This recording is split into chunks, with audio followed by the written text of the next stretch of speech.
Սա ռադիոտան շենքն է։ 2018 թվականի գարնանը Նիկոլ Փաշինյանը ոտքով ջարդեց այս տան դռներից մեկը, պահանջելով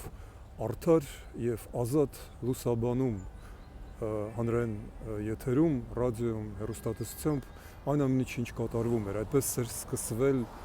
այսպես կոչված Թավշյա հեղափոխությունը։ Համարյա 8 տարի անցավ, արդյոք հանրային հեռուստատեսությունը, ռադիոն, հանրային եթերը ազատ են եւ արդար։ Ես կասկածում եմ։ Երեք հանրային հեռուստատեսության եթերում հիմնական հաղորդաշարներից մեկում հիմնական հաղորդավար Պետրոս Ղազարյան ուղիղ ասեց. եկեք Խզմալյանին չհիշենք։ Վերացածից դա ստացվեց։ Ով ասել։ Եթե գտնենք Եվրամիություն, Ոչ, եթե կոչ են անում, որ դա լավ բան է։ Եկեք Խզմալյանին չհիշենք։ Խոսքը ժամանակ գնում էր Հայաստանի աշխարհաքաղաքական ընտրության մասին, Եվրոպա թե Ռուսաստան։ Եվ Հայաստանի եվրոպական կուսակցությունը եւ ես որպես դրա խոսնակը վաղուց արդեն տեղ չունենք